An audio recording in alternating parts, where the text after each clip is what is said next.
I'm gonna let you in on a secret.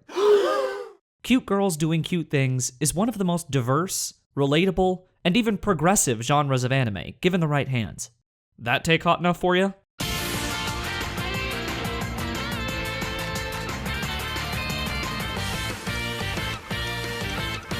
In truth, it shouldn't come as a surprise from me.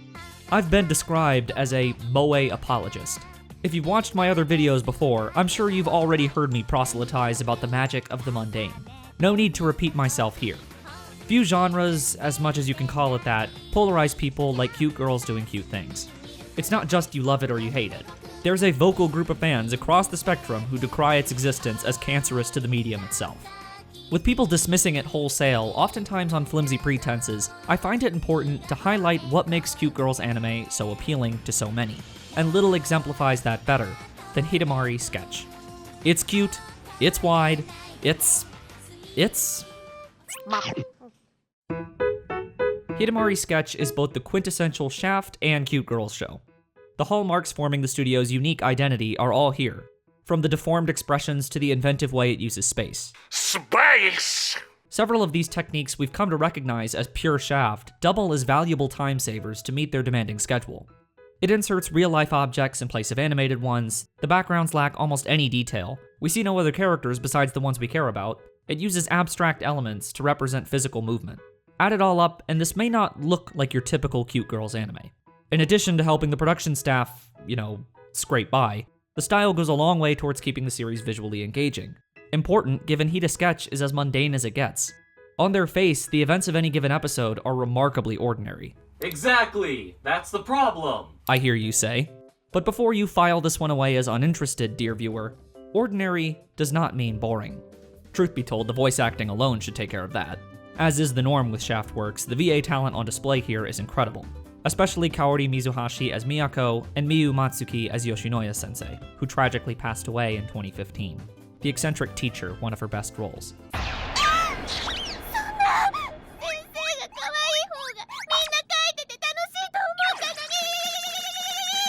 There's a fine line between cute girls anime that works and those that don't, which may be hard to pick up on just by looking at them. Yes, they're all extremely fuwafuwa, perhaps overbearingly so to many of you. But the great ones are not just cute girls being dumb. They have a sense of place, be it the interactions between them, their experience with their world, or a bond that gradually fills in over time. This combination of reflection, atmosphere, and belonging makes it special. Like a lot of slice of life, these works are about the journey over the destination. It's not exactly headed anywhere. Rather, the focus is on soaking in the time spent together, with these characters, with this world. These stories aren't exhilarating or otherworldly. They're human. Because that's what our lives are more often about. Friendships that just sorta happen. Conversations that appear out of nowhere. Part of what makes K-on's graduation arc so emotionally resonant is because you've spent all that time becoming a part of this group. Just as the girls' time with each other is at its end, so too is yours with them. In Hidamari Sketch, each episode is one day of 1 year in the lives of its central quartet, beginning with Yuno's alarm clock and ending with her nightly routine. On top of that, the episodes are completely out of order chronologically, jumping back and forth across this calendar year like Haruhi goes through arcs. Rather than devolve into an incoherent mess though, it emphasizes that the moment-to-moment change these girls go through is minimal. Much like you or me, they're not so different in October as February.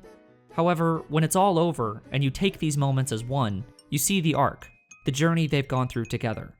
And even though they're still in the same apartment, surrounded by the same people, looking back on it, it feels like they've come a long way after all. Cute Girls anime doesn't get enough credit for its versatility, particularly among its detractors. The same style that offers atmospheric works like Aria also has pure comedies in Lucky Star, more philosophical stuff like Girls Last Tour, workplace slice of life like New Game, and all sorts of stories and backdrops. Most blur the lines between them, like Sound of the Sky or Non Non Biori.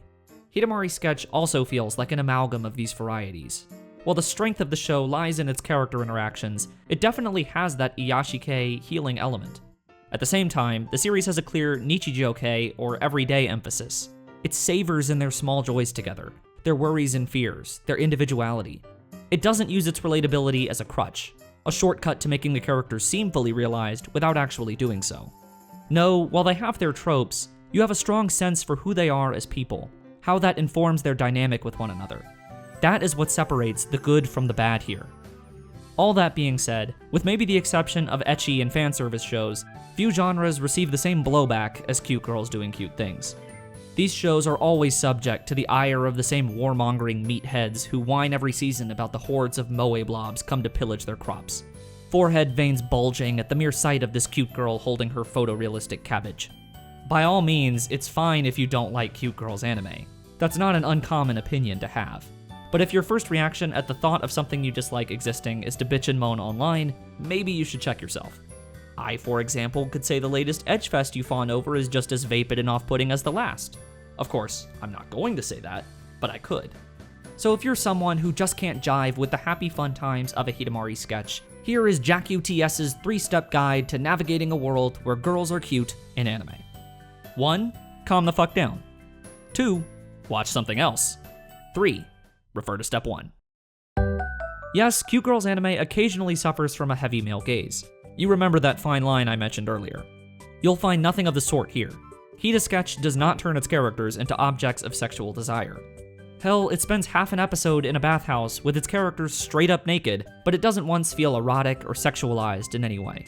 In general, cute girls anime has a reputation as lolicon bait, and while you certainly can find plenty of that, the style I'm talking about is more often some of the most progressive anime out there.